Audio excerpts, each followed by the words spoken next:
Hello, everyone, and welcome back to the Digital Nomad World weekly series. I'm Becky, and I'll be your host. And today we're talking about joining a remote working community with Noma Collective with my guest, Dan Thompson. Dan, welcome to the show. Hey, thanks for having me. Great to be here. Thanks for coming on. It's always exciting to hear about different communities and how we can get together as digital nomads. So first of all, I'd like to ask you if you could tell us about your background and how you started this digital nomad journey yourself. Sure. So my background is in working was always in music, actually. My family are all in music, and I spent most of my early days traveling with my dad, who was on tour. So unbeknownst to me, I actually had this like nomad part of my life that I didn't realize until much later. Um, I was working in the music industry on and off until around 25, when I got a bit jaded by the industry and decided to go traveling myself. I did a whole route around South America, and I went to Australia and New Zealand and Asia. And when I came back, I thought I was going to get a normal job, and I lasted like 2 weeks in this new normal job. And I decided that I was going to go and I was going to go live in Argentina. So I moved to Argentina with like $1,000 and a dream of learning Spanish. And I've been in Central and South America ever since.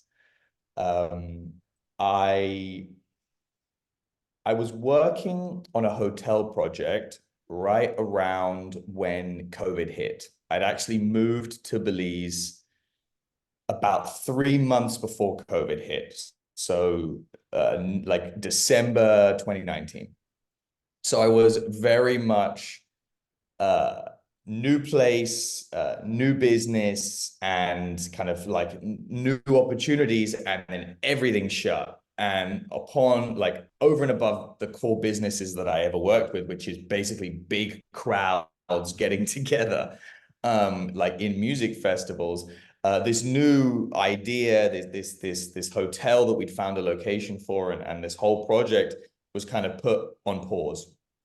At that point, I was looking after, or at least kind of one of the people staying in this closed hotel. It's now the hotel we use for Noma Collective in Belize.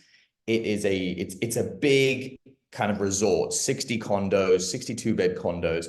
And we were basically there, me, my wife, and my good friend who built it.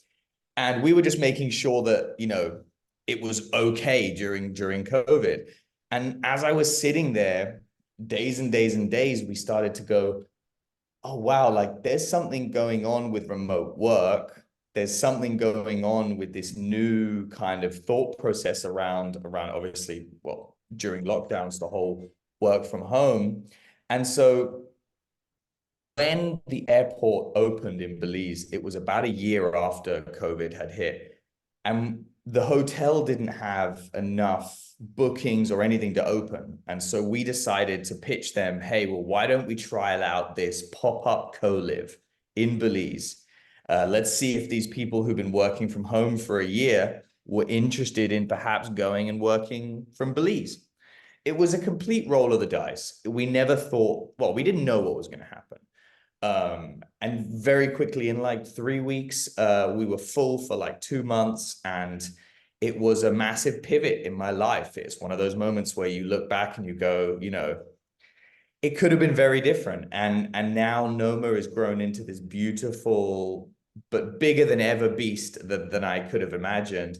We're now in 18 countries, across 4 different continents. And so, yeah, that's kind of the origin story. It was a roll of the dice in peak COVID, to see if people wanted to work abroad, basically. That is such an incredible story. So you booked like all 60 of those condos basically with digital nomads? So we had about, I would say about just under half. At that point, a lot of the rooms were not usable, so we were bringing them on one by one. I think the peak amount of people we had on site was around about 55 people. So it depends. They're all two-bed condos, but some people want to have their own space, so they take the whole two-bed condo. Sometimes their nomads want to share to get a better price point. So it varies massively across the 30 or so condos that we were using at that point, whether or not people were sharing or on their own or with a friend in a couple situations. Wow. And what kind of things ended up happening when all these people got together just a year after COVID? Like what kind of events? What did you guys end up doing? What kind of relationships were forming? It's a great question. Initially, we were essentially a bubble. People were testing to come in, and then we were staying on site. So it was the first time I think a lot of people had like got out of their houses, which is a big one, right? It's a massive one. We all remember what that loneliness felt like when we were just stuck inside. And so I think the energy was just like, oh my God, I can be around people in a safe space. That's amazing. So that was like the first thing. We did a bunch of awesome stuff. Maybe I'll send you the video we made, because the pool was empty and we did a whole roller party and a video shoot in the pool before we filled it up. Like we actually did a fashion shoot on roller skates in the pool. It was pretty awesome. So I'll send it to you. So maybe you can put it in the description so people can watch. But in terms of the type of relationships that were formed, I think it set a precedent for what we see across the board now, which is there's kind of like, it's kind of twofold, right? It's you've got your personal connections, you've got, your friends for life. We actually had two of the first crew are now, like two couples are now married, consequently. One of them has a kid, actually. So like through that moment. And then businesses were formed in that moment. People were coming out to kind of get a bit of feedback on their startup and kind of ideations and that type of stuff, iterating the early ideas in like a nice kind of, I guess, a place that leans itself to discovery and like, when you have that community around you. We would do workshops on the beach where people would be showing the product and people would be giving feedback sessions and things like that. So I think that happened. One of my founders, a guy called Will Mercer, he actually was integral to the starting of it. And he was really good at like thinking about like, what are the ways we can help connect these nomads and kind of really shape this alumni network that we have now. So that, people, I think it needs to be reciprocal, obviously, but like, if you can add value in their personal and their professional life, I think that it becomes much more than just a transaction, much more than just like a working holiday. It becomes this like, I mean, similarly, in a lot of respects to the like the alumni networks within universities that allow you that like community to be able to perhaps succeed, but it's, I guess, a little bit more open. You don't, the only thing you need to come to Noma is just to be a nice person. Like, that's it really. We're not like, you can be introvert, extrovert. It's just like, one of the things my partner always says, which I think is a good way to explain it, is, are you a glass half full or a glass half empty? It's that easy, right? Because like, you're in a crew, there's a lot of different people there. You need to be flexible. And it's like, are you that person that's like, yeah, let's do it? Or are you that person that's always looking at the negative? And I think, that's probably the only prerequisite that we have. That sounds fantastic. So if I want to join Noma Collective, how would it work? Are there a set program that I would join and it's from this date to this date? How flexible is the joining? Great question. So it's twofold, right? Like one is that everyone has to go through a vetting process. And it's a bit of a vetting process for like you to vet us and us to vet you. And it goes back to what I was just saying before. It's just, I think sometimes it's not even about someone being a bad person. It's just maybe that trip isn't right for them in their life right now. So I'll give you an example. Like, I think people see the beach and they think that's what they want. But with the beach in the tropics comes bugs, geckos, just you're in the tropics. And so if you've lived your whole life in a major city, that might not be the place for you. And so kind of understanding that a little bit is really important. So, and then obviously making sure that we, a community, I'm sure you've been in a community where there's someone who's super like fun to be around and the leader of the pack, and they just make that experience so beautiful, right? And then I'm sure you've been in a community where it's the opposite, where there's someone kind of bringing the energy down because of their own, issues. And so when you're creating and curating these communities, it's super important to be aware of that. And sadly, negative energy is quite easily spread. So the vetting process is because of that. It's to make sure that those communities gel in the right way. And in terms of your kind of second part of your question, the trips are currently fixed date. So we have our most well-worn pathways like Belize, where there are maybe 6 different times in the year that you can come. And then we have some that we maybe just do once or twice a year. Long term, we totally want to have essentially purpose-built nomad hotels that are, open all year round. But we're still small. We've had 1,000 people come through since we started, which is great. It's awesome. But, we're not a Marriott yet. We don't want to be either, but you know what I mean. It's about right now making sure that we can deliver the community in those days and then slowly ramp up to be able to have all year round. That sounds great. And I mean, I do appreciate the structure. I think sometimes when you come in just in the middle of a program, of course, you're not going to be gelling as well with everyone. And, the other people already there have to stop what they're doing and catch up with you. So yeah, I think that makes sense. And it's good to have these rules. Also the vetting, I think that people would really appreciate that. What do you do if someone is giving off that negative energy, but they really want to join and they're ready to pay you whatever? You know, you will lose, if you talk about purely monetarily, you will lose more money by bringing that person on the trip if they're not right for it. But if someone is willing to see their potential problems and then work with you, we're open to it. I think that like, it's just about taking it case by case, right? Like if it, we've had times where someone has kind of shown some red flags, but then also has been like, look, I really want to go. And then we've had a conversation with them. They've understood where we're coming from and they've changed. We've also had it where we've had those conversations and they haven't changed and we've regretted letting them on. And then we've had to take them off, in the middle of the trip. You don't really want to do that because that's way, they've already come, they've already paid. You kind of want to catch it earlier so that it's like, hey, it's just not right for you. Here are some other options maybe, or as I said, it's not necessarily the person, it could just be the trip. Maybe they just need to go to a city so they can get their coffee and they have their co-working space. Maybe that's what they need, right? So it's not even necessarily about them not being right for Noma, maybe just not being right for the trip. So yeah, it's a case by So case basis. I think really yeah. important. Oh, yes, definitely. And so the vetting process, is it just like a 1 hour interview with the person or answering a questionnaire, something like that? It's basically between a half an hour to an hour call by where, one of our vetting agents just chats to this person and, tries to get an idea of like the type of person they are and what they're wanting to get out of this process.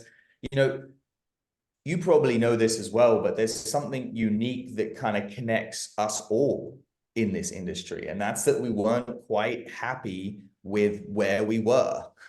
And so there is like something that's a really important point, I think. So, finding out what they're wanting to get out of it is super important. Like, are they just looking for a holiday? Are they looking to change their life? Are they trying, do they have fitness goals? Do they have business goals? Do they have personal goals? Like, what is the purpose for this trip? Because generally it's an emotional purchase. It's like people are like, it's like they're wanting to do something different. It's not like, oh, I'll buy this t-shirt or, I'll go to this festival. It's like a 3-week immersion experience, if you will. Okay, on that note, let's say I'm accepted and I'm going to go for one of these programs. What can I expect to do? What kind of events do you put on once you get into this community? Sure. We are remote work focused. So I think the number one first kind of point is that we want you to be able to do your job, and then outside of those hours, we will add curated activities. I like to say it's a highly curated but optional calendar. So you can be as in or not as you choose. At the end of the day, you're paying more than what you would pay for an Airbnb for community. So generally people are into the idea of coming and being a part of this, like, the events. So your average day, you'd wake up, ideally with some nice weather, and you would probably do some sort of yoga class or maybe a guest-led fitness class. Then you'd get into your work. You would maybe co-work, or if you had calls, you'd do it in either a booth in the co-working place or maybe in your room. Generally, every apartment or room has a desk, so most people are doing calls at least part of the day. So there is a level of privacy that you need when you're doing those calls. People often break for lunch. And then, depending on the day, we may have like a workshop around like 4 p.m. And that workshop is generally a guest-led workshop, talking about anything they want. Could be, we've had ones about grief. We've had ones about crypto. We've had ones about fitness. We've had ones about how to make a movie, right? Like, it's super broad, and it doesn't necessarily have to be business related. In fact, some of the most powerful ones have been personal stories. Like the grief one that I went to was life-changing for me personally. Like I think, as a as an English person, I think we struggle with emotions generally. I'm married to a Latina, so I've learned a lot through her. But that like stiff upper lip English mentality, it means that we don't normally talk about those harder topics. So for me, that was really awesome. And then as it gets into the evening, there will be perhaps a evening tour, maybe a cooking class, maybe a wine tasting, depending on the day. And those are all kind of 2 to 3 hour things so that they can happen post-work, pre-bed, right? And then the kind of larger half-day, full-day activities like a catamaran tour if you're in Belize, or like a museum tour if you're in Buenos Aires, or even like a full weekend tour. We do trips to Mendoza from Buenos Aires, for example. Those will all happen on the weekend, and they're extra cost, and you pick and choose those as you want, either pre or during the trip.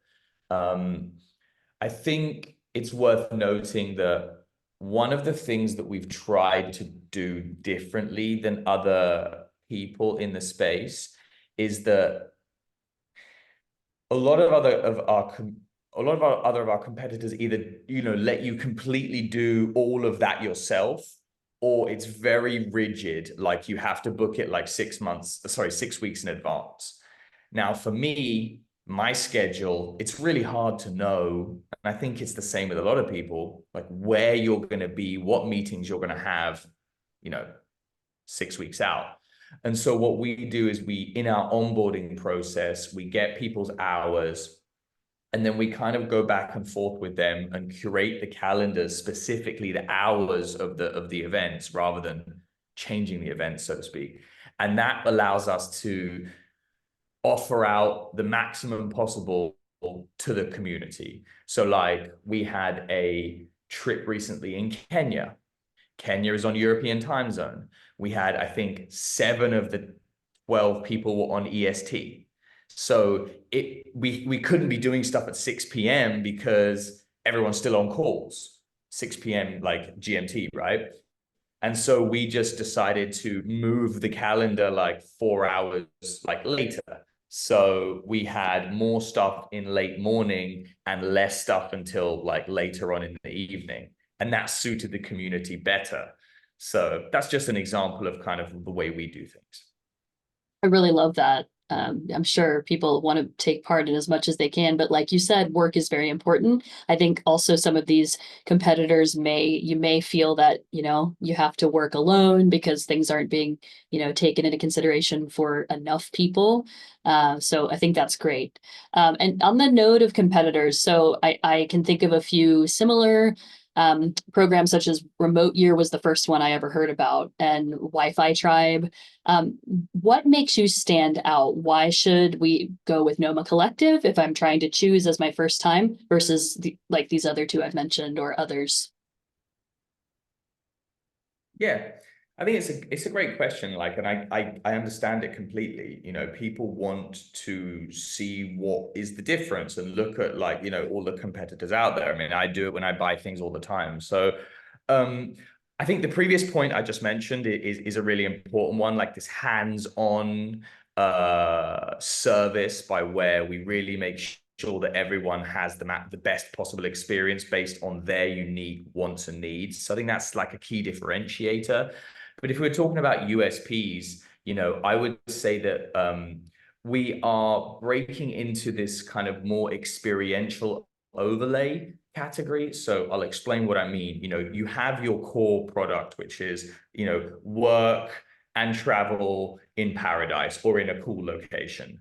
And then what we're starting to do is we're starting to overlay something extra on top. So I'll give you some examples of what we've done recently. One of our most successful trips, which just happened, was a Friendsgiving. So we got together 25 people as a different option for Thanksgiving, and we did a big banquet, and it was just amazing. Like literally, everyone was crying at the end of the trip because it was just this beautiful bonding session for everyone. And so I feel like we're the only ones really doing that in the space. We're about to launch, think today, if I'm not mistaken, a London festival trip. So you'll be able to go to London, work remote, and you also get access to 6 festivals over a 2-week period in London. And you'll get access to a whole bunch of events and like clubs, lists, that type of stuff. I mentioned at the start, my whole background's in music. So these like festivals are actually owned by one of the founders of Noma. And so we get like a unique kind of VIP experience to go to these festivals. And they are super broad.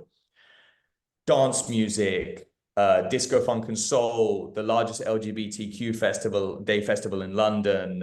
You know, they're a very wide berth. There's like a dub reggae festival. And so you will basically over 2 weekends get this whole plethora of music as well as the core product.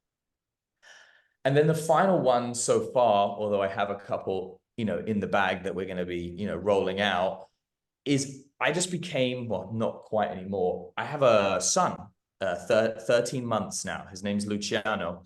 And Lucci got me thinking about what happens when you have a kid as a nomad, you know, or as a remote worker. Like what's the infrastructure for you there? And really there's only, you know, Boundless Life. And Boundless Life is a company that does full-on semesters. So, you know, you can't just dip your toes into it. So we decided to do a summer camp overlay, by where we offered to remote work families this opportunity to come and work from Belize and also know that your kids have this amazing summer camp immersion experience. So we did our first one last year in July, and it was a massive success, kind of like a beta, if you will. And we had 11 families that came, and that WhatsApp group is still on fire. Like they are all just chatting, and they've done meetups in Vegas and a whole bunch of stuff. So I think that those are some examples of things that make us, I think, what set us apart.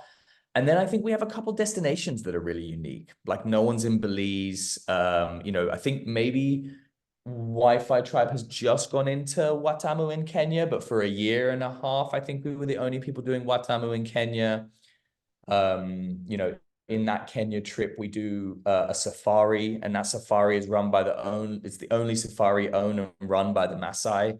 So just, you know, trying to get those unique, cool, local experiences, and also, yeah, try and kind of give people something that they may have never done before. So that's a couple examples.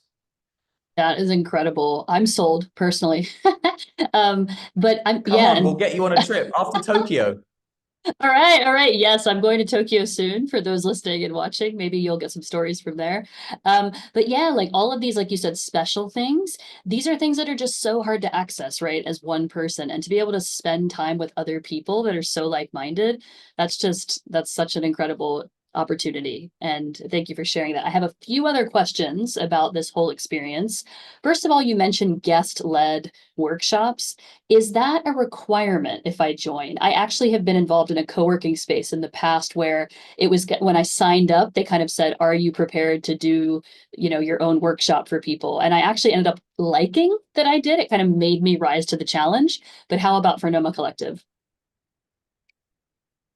We're not too pushy like that. I think that we will definitely, the community manager's job, right, is to kind of read people, right? So this person's there, they're going to get some time with these people. And if they see the person's kind of umming and ahhing, like, then we'll go, hey, let's do it. What do you want to do? What do you like? Let's talk about it. Let's work it through. And then they get it energized and then they get there. But for some people, like public speaking is like the biggest fear in the world. And so I don't want to put that on someone. So no, that's kind of why I said it's like highly curated, but optional.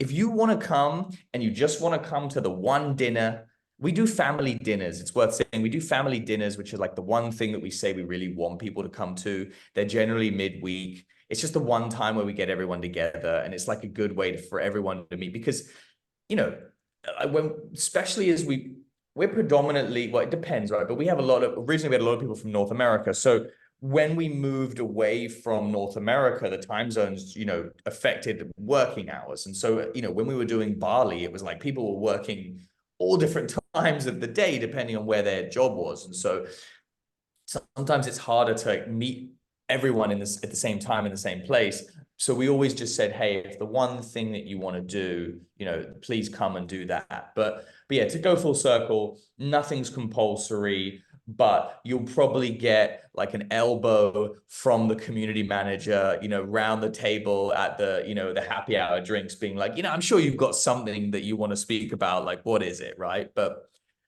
yeah, light touch.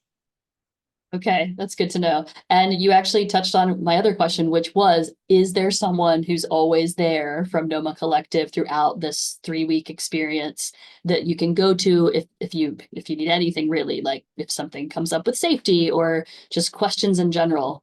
Is it one person? Is it more?